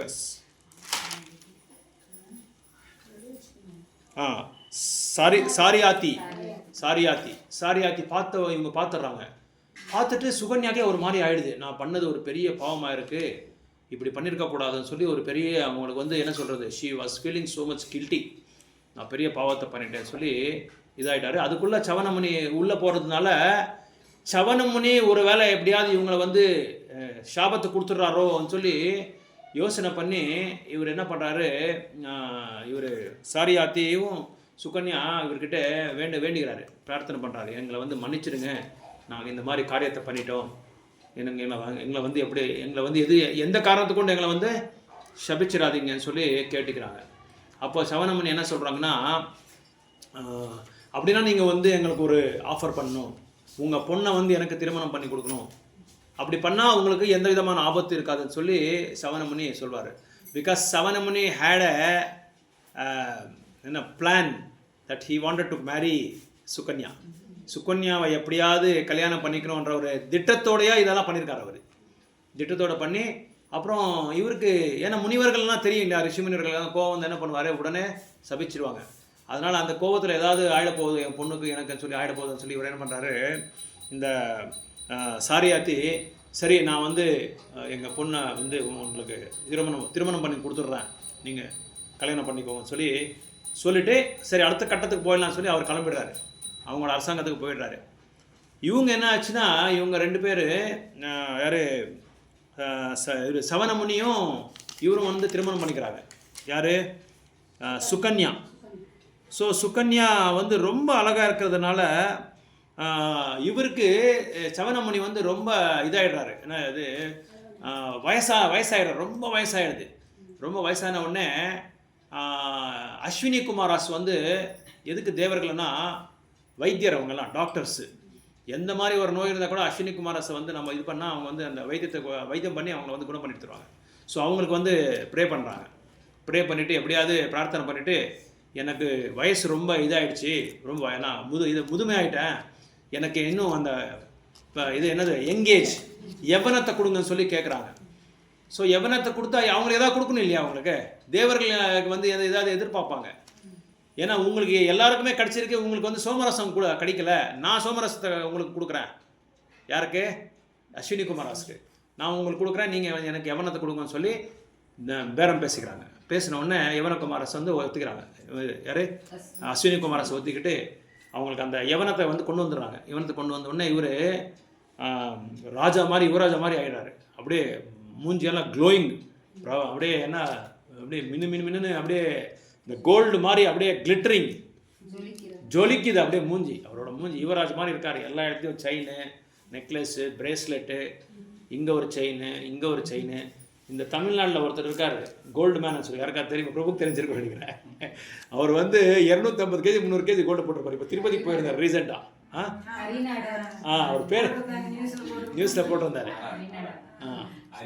ஹரிநாதர், அவர் பேர் தெரியல. அந்த மாதிரி எல்லாம் எங்கே பார்த்தாலும் கோல்டு, நல்லா யவனமாக ஜொலிக்கிறார் அப்படியே. ஸோ இவர் அஸ்வினி குமாரா, இவங்க ஒரு 3 பேர் என்ன செய்கிறாங்க? அஸ்வினி குமார் 2 பேர், இந்த இவர் யார் சவனமுனி 3 பேர் ஒரு நதியில் போய் முழுங்கிட்டு வெளியே வந்த உடனே 3 பேர் ஒரே மாதிரியாக இருக்கார், யுவராஜ் மாதிரி இருக்கார் 3 பேரும். சுகன்யா பார்க்குறாரு, யார் என்னோட புருஷன் எப்படி தேர்ந்தெடுக்கிறதுன்ற தெரியாது அவருக்கு. அப்போது மறுபடியும் அஸ்வினி குமாரை வந்து ப்ரே பண்ணுறாங்க சுகன்யா, எனக்கு என்னோடய புருஷன் யாருன்னு சொல்லி என்னால் எனக்கு தேர்ந்தெடுக்க முடியல, நீங்கள் எப்படியாவது எனக்கு ஹெல்ப் பண்ணுங்கன்னு சொன்ன உடனே அந்த ஹஸ்பண்ட் அவங்களோட புருஷன் வந்து வெளியே வராரு, இவர் தான் அவங்களோட ஹஸ்பண்ட்னு சொல்கிறாங்க. ஸோ உடனே அவங்க 2 பேரும் மறுபடியும் அந்த யவனத்துக்கு வந்த உடனே அந்த அழகை பார்த்து மயங்கிடுற சுகன்யா. அதுக்கப்புறம் அப்பா வராரு பார்க்குறதுக்கு. அப்பா வந்து பொண்ணை பார்க்குறதுக்கு வராரு. பொண்ணை பார்க்குறதுக்கு வரும்போது பொண்ணு இவங்க 2 பேரும் தனியாக இருக்கிறது பார்த்துட்டு கோவம் வந்துடுது அப்பாவுக்கு, பயங்கரமாக கோவம் வந்துடுது. என்ன நீ பண்ணிகிட்ருக்க, நீ வேதங்களுக்கு விருத்தமாக நீ நடந்துட்டுருக்கிற, நான் உன்னை வந்து கட்டி கொடுத்தது வந்து சவனமுனி கட்டி கொடுத்தேன், நீ பார்த்தா ஒரு இளஞ்ச பையன்கிட்ட போய் நீ வந்து தனியாக இது லீலைகள் பண்ணிகிட்ருக்கியே, நீ பண்ணுறது சரியில்லை அது இதுன்னு சொல்லும்போது, அப்பா நீங்கள் கொஞ்சம் அவசரப்படுறீங்க, இவங்க வேறு யாரும் இல்லை சவனமுனி தான். அப்புறம் நடந்ததெல்லாம் சொல்கிறாங்க. இந்த மாதிரி அஸ்வினி குமாராஸ் வந்து இந்த மாதிரி ஒரு வரத்தை கொடுத்து அவங்களுக்கு இந்த மாதிரி இது பண்ணி யவனத்தை கொடுத்தாங்க அப்படின்னு சொல்லும்போது, அதுக்கப்புறம் என்னாச்சுன்னா இந்த இவருக்கு யாருக்கு சவனமுனிக்கும் இந்த சுகன்யா இவங்களுக்கு ஒரு பையன் பிறக்கிறாரு. அவர் தான் ரேவதா. இந்த ரேவதாக்கு வந்து 100 பசங்க, அவங்களுக்கு 100 பசங்க. நீங்கள் பாகவதத்தில் படித்தா இந்த ஜீனியாலஜின்னு சொல்லி வரும் ஒரு பொருள் வரும். அதில் ஃபேமிலி ட்ரீ, அவங்க பொண்ணு, அவங்க பையன் ஒருத்தருக்கு 100 பேர் 200 பேர் இருப்பாங்க. அந்த மாதிரி அது நம்மளுக்கு அதை வந்து மெமரியில் வச்சுக்கிறதே ஒரு பெரிய இதாக இருக்கும். இந்த ரைம்ஸ் படிப்பாங்க பாருங்கள், எல்கேஜி யூகேஜி, அந்த மாதிரி நம்ம படித்து வச்சுக்கணும் அதை. அப்போது ரேவதான்ற ஒரு இவருக்கு வந்து 100 பசங்க. அந்த 100 பசங்களை குகாத்மா என்ற ஒருத்தர் இருக்காரு, அவர் தான் பெரிய பையன். அவர் பையன் குகாத்மா. அந்த குகாத்மாவோட பொண்ணு தான் ரேவதி. அந்த ரேவதி வந்து ரொம்ப ரொம்ப அழகு, பயங்கரமான அழகு. இந்த என்ன சொல்கிறது, இந்த இந்த இதில் இந்த பிரம்மாண்டத்தில் யாரும் இல்லை, எந்த பிரம்மாண்டத்திலும் இல்லை, அந்த மாதிரி ஒரு அழகு. அந்த ரேவதிக்கு ஒரு என்ன சொல்கிறது, பொருத்தமான ஒரு நபரை வந்து கல்யாணம் பண்ணி கொடுக்கணும்னு சொல்லி இவருக்கு ரொம்ப ரொம்ப ஆசை. சரி, யார்கிட்ட நம்ம போகலான்னு சொல்லி இவர் யோசனை பண்ணுறாரு. இவர் யோசனை பண்ணி அதுக்கப்புறம் நேராக நம்ம பிரம்மா கிட்ட போயிடலாம் சொல்லி நேராக பிரம்மா கிட்ட போகிறாங்க. நேராக பிரம்மா கிட்ட போகிறது என்ன சரளமான ஒரு விஷயமா? சத்தியலோகம் இருக்குது, நம்ம இருக்கிறது எங்கே? பூலோகத்தில் இருக்கிறோம், நம்ம நடுவில் இருக்கிறோம். இதுக்கு மேலே 7 லோகம் இருக்குது, கீழே ஒரு 6 லோகம் இருக்குது. இந்த 14 லோகம் சேர்ந்தா ஒரு யூனிவர்ஸ், ஒரு பிரம்மாண்டம். அந்த ஒரு பிரம்மாண்டத்தில் 14 லோகம் இருக்கும். அந்த 14 லோகத்தில் நம்ம எங்கே இருக்கிறோம்னா பூலோகத்தில் இருக்கிறோம். அந்த பூலோகத்தில் நம்ம எங்கே இருக்கிறோம்னா பரத வருஷத்தில் இருக்கிறோம். அந்த பரத வருஷத்தில் இந்தியாவில் தக்ஷிண பாரத்தில் கிருஷ்ணகிரி டிஸ்ட்ரிக்டில் நம்ம ஒசூரில் இருக்கிறோம். நம்ம மூக்கண்டப்பள்ளியில் இருக்கிறோம். இப்போ ஜெயலட்சுமி மாதாஜி வீட்டில், பிரபு வீட்டில் நம்ம வந்து பாகவதம் கேட்டுகிட்டே இருக்கிறோம்.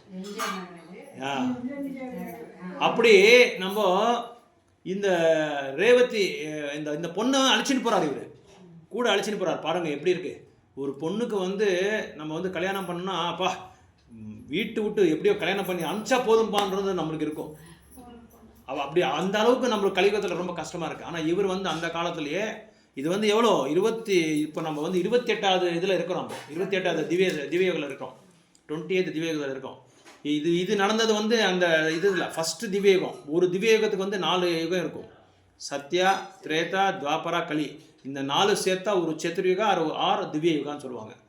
இந்த முதலாவது திவ்ய யுகத்துலேருந்து இவர் வந்து தேடுறாரு, பொண்ணுக்கு வந்து நல்ல மாப்பிள்ளை தேடுறாரு.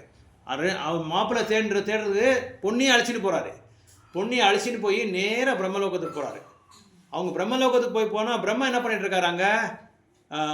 நல்லா இது மியூசிக்கு, டான்ஸு, நாட்டியம் அதெல்லாம் கேட்டுட்டு அங்கே வந்து ரொம்ப ஆழமாக அவர் அந்த அந்த இதில் எங்கேஜ் ஆகிட்டார். அப்புறம் பிரம்மா அந்த அவங்க ப்ரோக்ராமெல்லாம் முடிச்சுட்டு வெளியே வரும்போது அப்போ தான் தரிசனம் கொடுக்குறாரு. அதுக்குள்ளே பல யுகங்கள் ஆயிடுச்சு. Millions and millions of yugas have been passed. அவங்க தரிசனத்தை கொடுக்குறதுக்குள்ளேயே. அதுக்கப்புறம் ரேவதி அவர் கேட்குறாரு, யார் ரேவதா கேட்குறாரு, ரேவதா இல்லை, குகாத்மி அவர் பேர், குகாத்மி. அவர் கேட்குறாரு, என் பொண்ணுக்கு வந்து ஒரு பொருத்தமான ஒரு பையனை சொல்லுங்கள். அப்போ பிரம்மா சொல்கிறாரு, நீங்கள் வந்து இப்போ எங்கே வந்திருக்கீங்க? பூலோகத்துலேருந்து வந்திருக்கீங்க. நீங்கள் வந்தது முதலோட கல்பாலா, ஃபஸ்ட்டு கல்பாலா நீங்கள் வந்தது. நீங்கள் 28 திவ்யயுகம் இருக்குது. முதலாவது திவ்யயுகத்தில் நீங்கள் வந்திருக்கீங்க. இப்போ நீங்கள் கீழே போய் பார்த்தா 27 திவ்யயுகம் ஆகிட்டு இருக்கும். அப்படின்னா ஒரு திவ்யயுகம் வந்து 4 யுகங்கள். ஒரு யுகத்துக்கு வந்து கலியுகத்தில் வந்து 4,32,000 வருடங்கள். அதை டபுள் பண்ணால் துவாபரா, அதை டபுள் பண்ணால் திரேதா, அதை டபுள் பண்ணால் சத்யயுகா. 3.1 ட்ரில்லியன்ஸ் சொல்கிறாங்க இங்கிலீஷில். இப்போ ப்ரோபாத் கால்குலேட் பண்ணி வச்சுருக்காரு. நீங்கள் கம்ப்யூட்டரில் போட்டால் கூட கம்ப்யூட்டர் வந்து அப்படியே இதாகிடும், ஜாம் ஆகிடும். போட்டால் கூட அந்த கணக்கு வராது. அந்த கணக்கு வச்சுருக்காரு பாகவதம். அந்த பாகவதம் கணக்கில் சொல்லியிருக்காரு இவர், நம்ம வியாசதேவர். அதை வந்து பிரபுபாதர் இந்த அர்த்லி பிளானட்டோட கணிப்பு பண்ணி எழுதி வச்சுருக்காரு. 3.1 ட்ரில்லியன்ஸ் சொல்லி எழுதியிருக்காரு. Millions, billions, trillions. ஸோ அதை கணக்கு வச்சு அப்படி பார்த்தா ஒரு திவ்ய யுகத்துக்கு வந்து இந்த பல மில்லியன்ஸ் அண்ட் மில்லியன்ஸ் ஆஃப் யுகாஸு. அதை வந்து 1000ஆல் பெருக்குனா பிரம்மாவோட பாதி நாள் 12 மணி நேரம். அதை டபுள் பண்ணால் பிரம்மாவோட முழு நாள் 24 hours. இப்படி ஒரு திவ்யயுகம் இல்லை, இந்த மாதிரி ஒரு 27 திவ்யயுகம் இருக்குது. 27 ஒரு நாள் பிரம்மாவோட நாளில் வந்து 14 மனு வந்து போகிறாங்க. மன்வந்தராஸ் 14 மனுகள் வந்து வராங்க.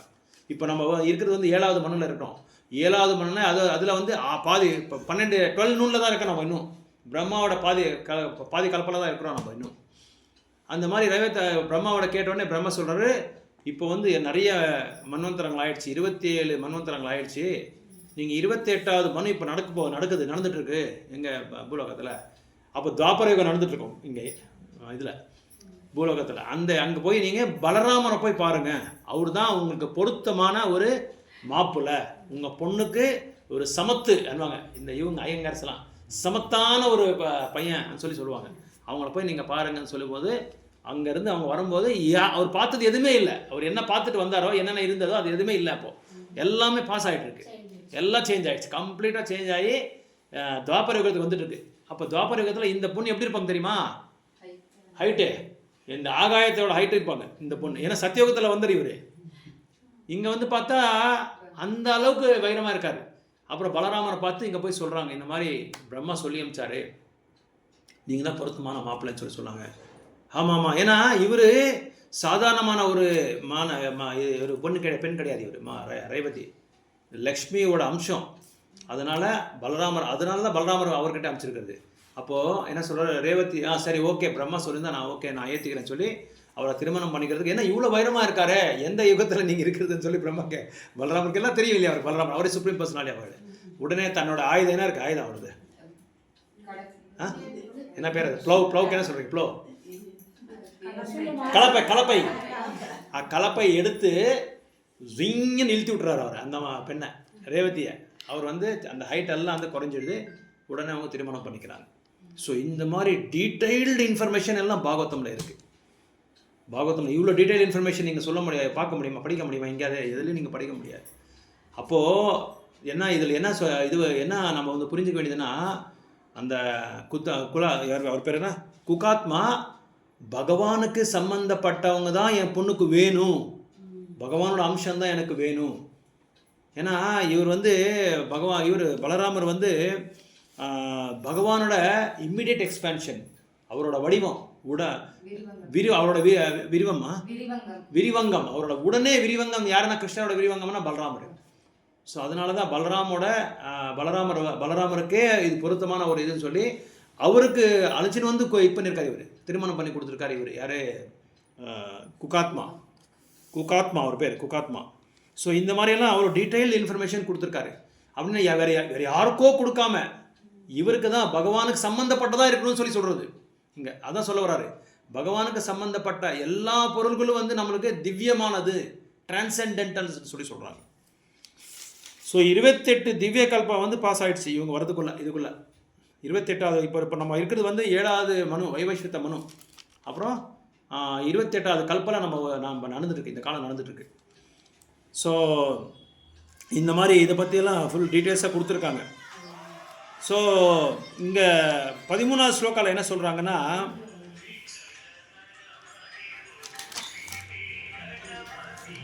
எந்த மாதிரி ஒரு இலக்கணம் வந்து பகவான் இது வியாசதேவர் சொல்கிறாரு, நான் வந்து தபஸ்யா, அதுக்கப்புறம் வந்து சத்யா, இது என்ன சொல்கிறது, பக்தி தொண்டு பற்றியோ எல்லா சத்தியத்தை பற்றியும் நான் வந்து ரொம்ப நீங்கள் வந்து ரொம்ப ரொம்ப சிரேஷ்டம்னு சொல்லி சொல்கிறாரு.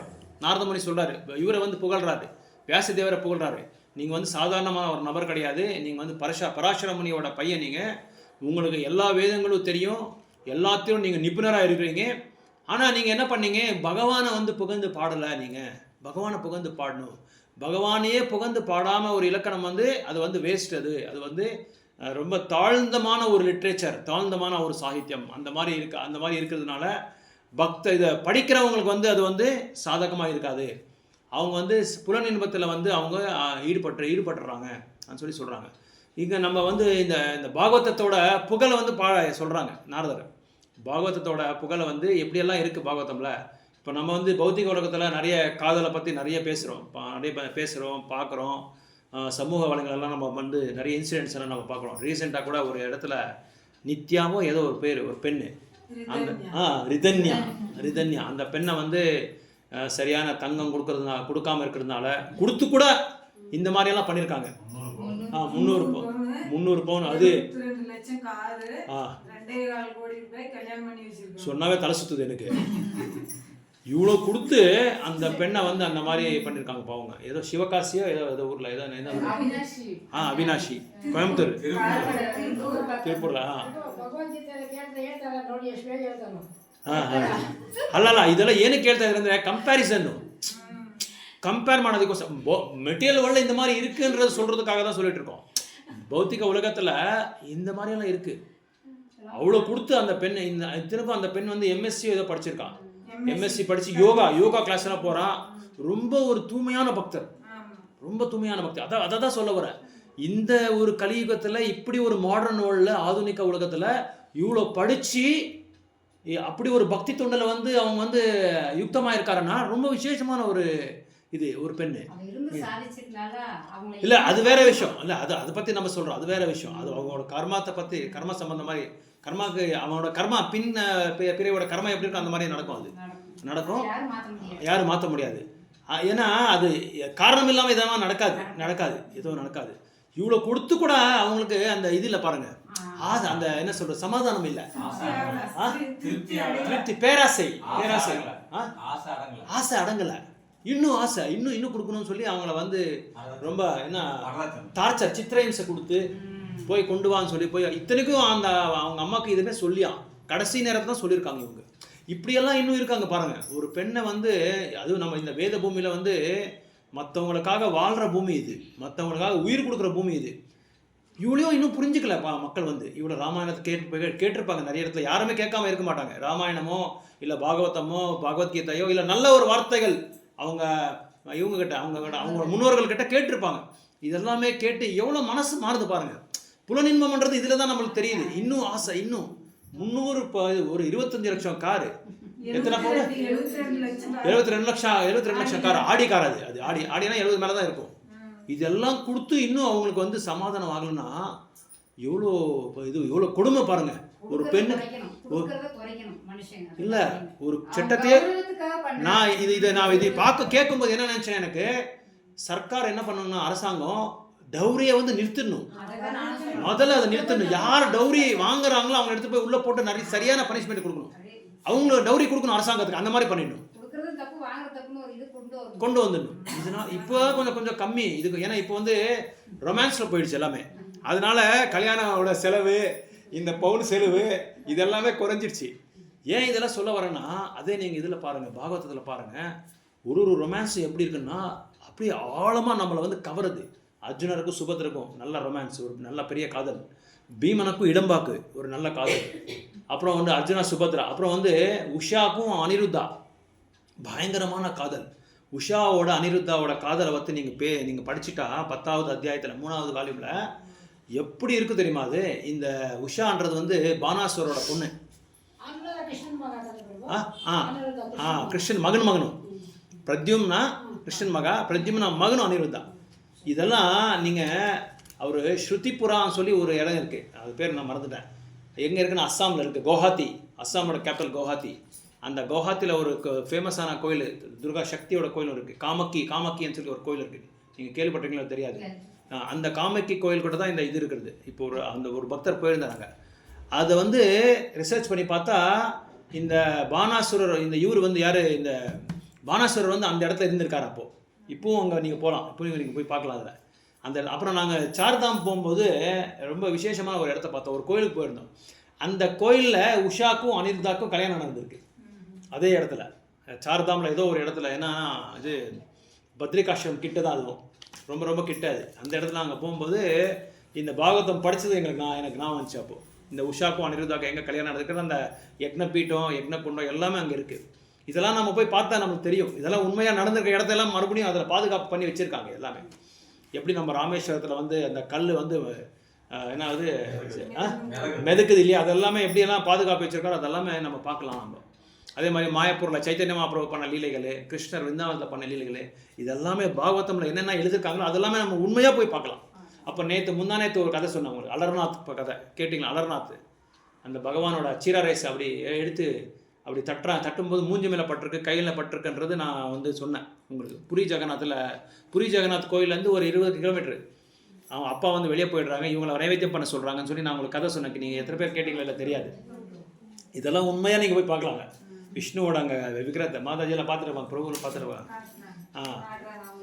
அவங்க காட்டுவாங்க, கை மேலாம் அந்த மார்க் பட்டிருக்கு, அந்த சூடான அந்த சீரா ரைஸ் விழுந்துருக்கிறது எல்லாமே. இதெல்லாம் பாகவதமில் இருக்குது, சாஸ்திரங்கள் இருக்குது, புராணங்கள் இருக்குது. ஸோ இப்போது அப்படி இந்த பானாசுராவோட அந்த பொண்ணு பேர் வந்து உஷா. இவர் யாருன்னா உஷா உஷா ஒரு ரொம்ப சௌந்தரியவதி, ரொம்ப அழகி. இவன் என்ன பண்ணா, ஒரு நாள் அப்படியே தூங்கிட்டு இருக்கும்போது கனவுல ஒரு அழகான நீல ரங்கத்தில் இருக்கிற ஒரு ஆடையை போட்டவர், கண்ணு வந்து எப்படி இருக்குன்னா லோட்டஸ் ஃப்ளவர்ஸ், லோட்டஸ் பெட்டல்ஸ், தாமரை இதழ் இருக்கிற இதழ் மாதிரி இருக்கிற ஒரு கண்கள். அதுக்கப்புறம் வந்து நீலமேக ஷாமத்தோட அந்த வண்ணத்தில் இருக்கிற சரீரம். இதெல்லாமே பார்த்த ஒரு பையனை வந்து பார்த்தார் கனவுல. இது கனவுல பார்த்த உடனே இவர் அப்படியே கவரிடுறாரு. அவரை பார்த்த உடனே அந்த அழகுக்கு இப்படி ஒரு பையனை தான் எனக்கு வேணும் கணவரான்னு சொல்லி அந்த இதில் கனவுல வந்து அவர் செலக்ட் பண்ணிக்கிறாரு, தேர்ந்தெடுக்கிறாரு. அப்படி தேர்ந்தெடுக்கும் போது அவரால் அவரை விட்டு விரகத்தை இருக்க முடியல. அந்த பையனை வந்து அந்த என்ன சொல்கிறது செப்பரேஷன், அவங்கள விட்டு இருக்க முடியல. அவள் பற்றியே தியானம் பண்ணி பக்கத்தில் இருக்கிற தோழிகள் எல்லாமே இவர் பேசிகிட்டு இருக்காரு, அந்த பையன்கிட்ட பேசுகிறாரு, பழகிறாரு கனவுலையே. இதெல்லாம் பாகவதம்ல ஃபுல் டீட்டெயிலாக இருக்குது உங்களுக்கு நீங்கள் பார்த்தா. பானாசுரா மகளும் இவளு உஷா. சரி, அப்படி இவளுக்கு செப்பரேட் ரூம், யுவராணிங்களுக்கெல்லாம் செப்பரேட் ரூம், மெய்டன் ரூம்னு சொல்லுவாங்க. இவங்களுக்கெல்லாம் செப்பரேட் ரூம். அந்த ரூமில் வந்து யாரும் உள்ளே விட மாட்டாங்க, யாரும் உள்ளே போக முடியாது, கூட உள்ளே போக முடியாது. இப்படியெல்லாம் இருக்கும்போது அந்த தோழிகளெல்லாம் பார்க்குறாங்க, தோழிகளெல்லாம் பேசிட்டு எல்லாம் இவ என்னென்ன பேசியிருக்கா கனவுல, என்ன யாரை பற்றி பேசலாம், எதை எப்படி புகழ்ந்து பாடுறான் அந்த பையன் அவ்வளோ அழகாக இருக்கான். அந்த அளவுக்கு நம்ம சொல்லவே முடியாது. அது என்ன சொல்கிறது, we don't have words in டிக்ஷனரின்னு சொல்லுவாங்க. டிக்ஷனரி வந்து பதங்கள் சொல்ல இல்லை அது வந்து புகழ்ந்து பாடுறதுக்கு. அந்த அளவுக்கு அழகாக இருக்கான்றதெல்லாம் பார்த்து இவங்க கனவுல சொல்லிட்டு இருக்கா, பேசிட்டு இருக்கா. நம்ம கூட கனவுல பேசுவோம் இல்லையா, ஏதாவது நம்ம ரொம்ப காலிலேருந்து சாயங்காலம் பார்த்து யாரை பற்றியே தியானம் பண்ணியிருந்தா அவரை பற்றியே பேசுவோம். அவரை பற்றி முக்கியமாக இந்த ஆஃபீஸில் ஏதாவது பாஸுக்கும் சபார்டினேட்டுக்கு சண்டை வந்து அதை பற்றி நம்ம பேசுவோம். வியாபாரத்தில் ஏதாவது இருந்தால் நம்ம பேசுவோம். இந்த வியாபாரத்தை பற்றி அது வாங்க வரல, இது வாங்கலை. அப்புறம் கடன்காரங்களை பற்றி நம்ம பேசுவோம்.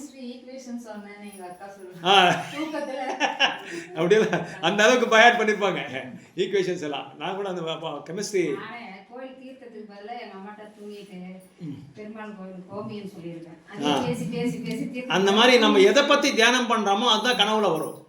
அதனால நம்ம என்ன பண்ணோம், இந்த மாதிரி ஒரு ரொமான்ஸை பற்றி நம்ம பேசணும். எந்த பற்றி ரொமான்ஸ், உஷாரோட அனிருத்தாவோட ரொமான்ஸு, இவங்களோட காதலை பற்றி. ஏன்னா இது உண்மையான காதல், இது எல்லாமே நம்ம மாதிரி இந்த டூப்ளிகேட் காதல் கிடையாது. இப்போ இருக்கிற காதல் எப்படின்னா, ஒரு பையனை பார்ப்பான், அந்த பையனுக்கு இது புல்லட் பைக் இருக்கா, ஆடி கார் இருக்கா, இப்போ மாதாஜி சொன்ன மாதிரி எந்த மாதிரி ஒரு கார் இருக்குது, எத்தனை பங்களா இருக்குது, இவனுக்கு சொத்து எவ்வளோ இருக்குது, இதெல்லாம் பார்ப்பாங்க. தெரியாமல் காதலிச்சிருவாங்க. தெரியாமல் காதலிச்சுட்டு இவனும் காதலிச்சிருவான், அவனும் இவரை காதலிச்சிருவான், 2 பேரும் காதலிச்சிருவாங்க. அவன் பார்த்த உடனே இவன் ஏதாவது ஒரு அக்ரிகல்ச்சரோட பையன், ஒரு விவசாயியோட பையன் சொல்லி பார்த்த உடனே என்ன செய்கிறாங்க, அவனை அந்த செகண்ட்லேயே ஐ ஹேட் யூ, உன்னை எனக்கு பிடிக்காது போன்னு விட்டுருவோம். அதே மாதிரி பையனும் அவ்வளோதான். பெண்ணை பார்த்தா இதே மாதிரி தான் ஆகும். இந்த மாதிரி ஒரு காதலெல்லாம் உண்மையான ஒரு காதல் கிடையாது, நக்கிலி காதல்னு சொல்லுவாங்க இதுக்கு. ஆனால் அங்கே அப்படி காதல் கிடையாது. ஸோ உஷா அவனை பார்த்த உடனே சித்திரலேகான்னு சொல்லி ஒரு தோழி இருப்பாங்க அவங்களுக்கு. இந்த இருக்கு யாருக்கு, உஷாக்கு.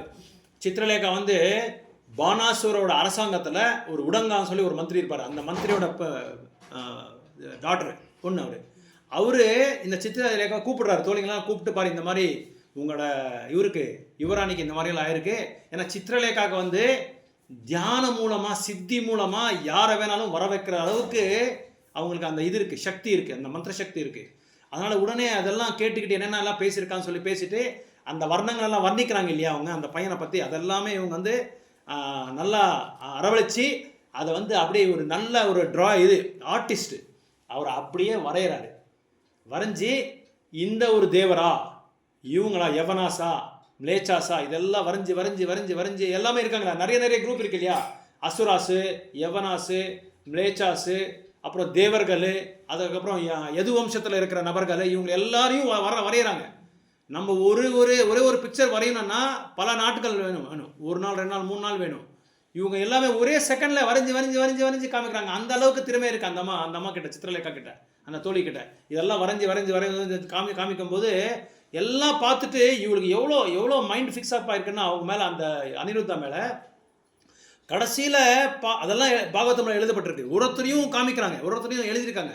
இவங்க மேலே இந்த படத்தை வரைஞ்சாரு, தேவர்கள படத்தெல்லாம் வரைஞ்சாரு. அதில் கிருஷ்ணர், பலராமர் எல்லாருமே வரைகிறாரு. அவர் கிருஷ்ணா, பலராம, பிரத்யும்னா எல்லாரையும் வரையாரு.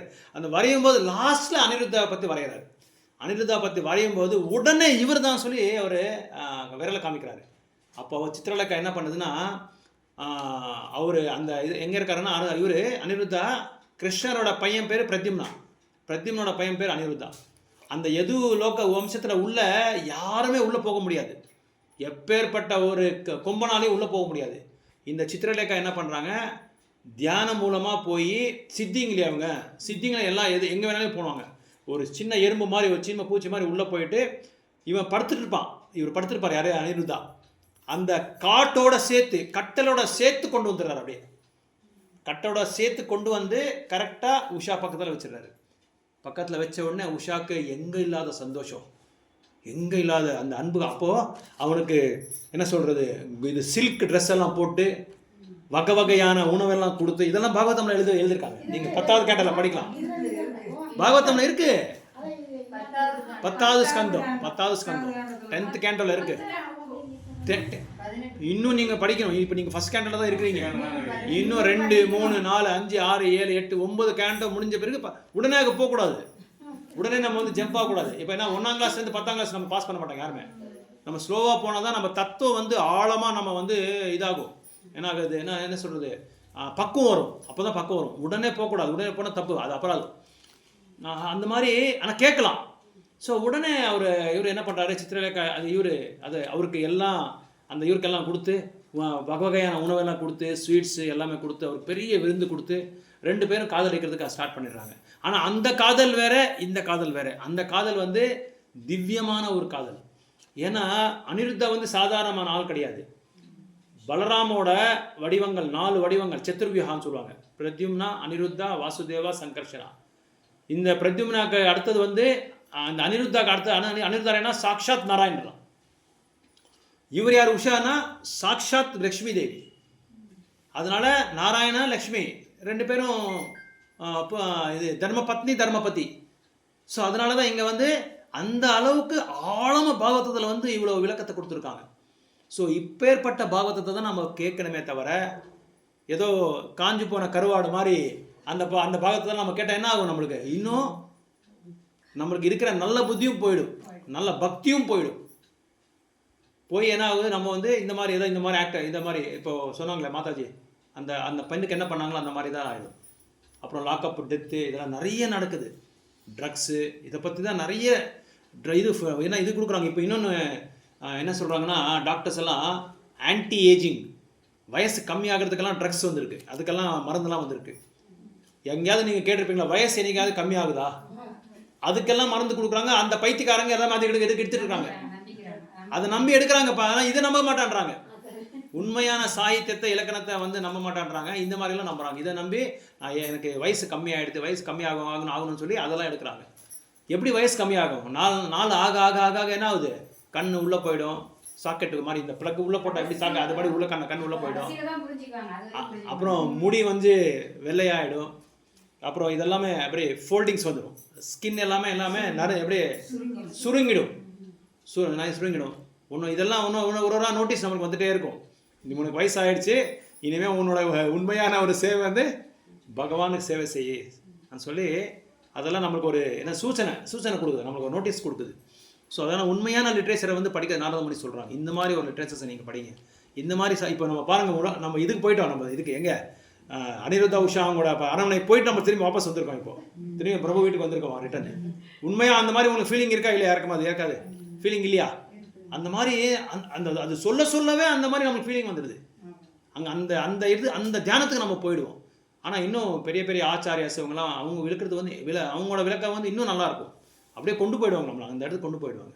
இந்த மாதிரி பாகவதத்தில் அந்த மாதுரியமான, மதுரமான, மனோகரமான, சௌந்தரியமான விளக்கணங்கள்லாம் இதெல்லாம் இது டெஸ்கிரிப்ஷன்ஸ் எல்லாம் கொடுத்துருக்காங்க. அதெல்லாம் நம்ம படிக்க நிறைய இன்ஃபர்மேஷன்ஸ் இருக்குது. நம்ம நிஜமாகவே உண்மையாக அறிவாளி ஆகிடுவோம். நம்ம ஒரு பாகவதத்தை ஒரு நபர் வந்து அவன் முன்னாடி யாராலும் நிற்க முடியாது. அவன் உண்மையாக யாராலும் நிற்க முடியாது. அவன் உண்மையாக அதில் பாகவதம் ஸ்டடி பண்ணி அதில் வந்து அவன் நிபுணர் ஆகிட்டான். ஆனால் அகங்காரம் வரக்கூடாது, கூட அகங்காரத்தை வளர்த்தக்கூடாது. அவன் முன்னாடி யாருமே அவன் அந்த விளக்கத்தை கொடுக்க முடியாது, யாராலையும் கொடுக்க முடியாது. அவன் எந்த ஒரு ஆன்சரையும் அவனால் கொடுக்க முடியாது. அதனால தான் Prabhupad was able to convince everybody. அதனால தான் பிரபுபாத் எல்லாரையும் சமாதானப்படுத்தினார். அவர் சொன்னது என்ன சொல்கிறாலும் அது செய்ய விடமாட்டார். அவர் சொல்லவே தேவையில்லை, சொல்லிட்டா போதும், அவர் செஞ்சிருவார் எல்லாருமே. அது அடுத்த உத்தரமே இல்லை, அடுத்த ஆன்சரே இல்லை, நெக்ஸ்ட் பேக் ஆன்சரே கொடுக்குறதில்ல பிரபுபாதுக்கு. ஏன்னா எதாவது சொன்னால் பிரபுபாத் உடனே இந்த பாகவதத்தை இந்த கோட் பண்ணுவாங்க. இந்த மாதிரி நீங்கள் பாகவதத்தில் பாருங்கள், இந்த மாதிரி இருக்குது, இந்த மாதிரி இந்த ஸ்கந்தத்தில் இந்த அத்தியாயத்தில் இந்த ஸ்லோக்காவில் இருக்குன்னு சொல்லி உடனே கோட் கொடுப்பாங்க. அதனால தான் நான் உங்களுக்கு அடிக்கடி சொல்வேன், ஸ்லோகாஸ் எல்லாம் நான் எதுக்கு சொல்கிறேன்னா, இந்த ஒரு பிரச்சனைக்கும் ஸ்லோக்காவில் வந்து பாகவத்கீதையில் பாகவதமில் வந்து நம்மளுக்கு அப்போ இது இருக்குது, we have answer for that. எல்லாத்துக்கும் ஆன்சர் இருக்குது. ஆனால் மக்கள் வந்து அதில் தேடுறதில்ல, படிக்கிறதில்ல, சத் சங்கத்தில் கலந்துக்கிறதில்ல. ஸோ நம்ம மாதிரி யாரெல்லாம் சத் சங்கத்தில் கலந்துக்கிறோமோ இதெல்லாமே நம்ம புரிஞ்சுக்கிட்டு படிச்சுக்கிட்டு நல்ல அறிவாளி ஆகிட்டா, then we can convince the people, then we can give Krishna to them. அப்போ நம்ம கிருஷ்ணரை அவங்களுக்கு கொடுக்கலாம். ஏன்னா கிருஷ்ணருக்கு சம்மந்தம் இல்லாமல் எந்த விதமான ஒரு பொருள் வந்து அது வந்து என்ன சொல்றது, ஸ்ரமயேவயி கேவலம், அதெல்லாம் waste of time, waste of labour, waste of energy, waste of money. பணம் லாஸ்ட்டு, சமயம் lost, energy lost. Okay, Hare Krishna. இப்போ நம்ம ப்ரேயர்ஸ் பண்ணிடலாம். வேற